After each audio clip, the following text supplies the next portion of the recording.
What's going on? So there's an interesting take I had. Wilt Chamberlain and Kareem Abdul-Jabbar were like Jim Brown and O.J. Simpson, and what I mean is was kind of like the old guard checking out the new guard, and there was a lot of. And as a matter of fact, a lot of people don't know Kareem and O.J. used to hang out once upon a time in Cali back when obviously Kareem UCLA and O.J. USC because they were big in collegiate men and big time. Um, it was interesting the rivalry because Wilt and Kareem had that standoff thing, and so did Jim Brown and OJ.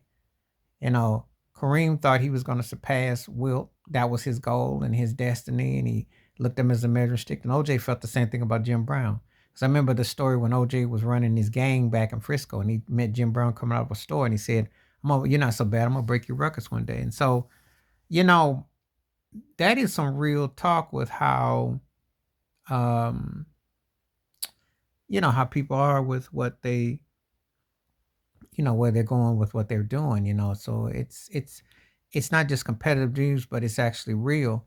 When you think about two athletes who are dominant in their respective sports or their fields, and then they have this meeting where they all this comes together, and that's one of those things that was very interesting when I read that, because I remembered about the greatness about Wilt Chamberlain and how he felt about Kareem, because it was definitely you know, big brother, little brother, and it's the same thing with Jim Brown and OJ. And sometimes you can see those parallels where people are like really, checking out the other, and they don't want to give up nothing because it's kind of like I can't let it be known because he's the competition.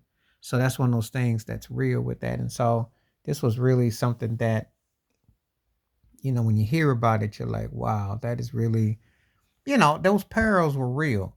Kareem surpassed Wilt all-time scoring list 40 years ago. OJ was second originally as third to Jim Brown once upon a time. At that time when he ran, and of course, what his single season of 2,000 yards and 14 games was historical. So they each have some distinctive records, but they were always linked together in so many ways. So it's very interesting when you go back and you do the research on that, of how these rivals are and how they look at each other and what they think and what they say. So, anyway, please give me your thoughts and takes about that. Please hit like, subscribe, welcome thoughts, comments. And I do respond. Thank you. Wash your hands. Keep your mind clear. Watch out for another and share it if you like my piece.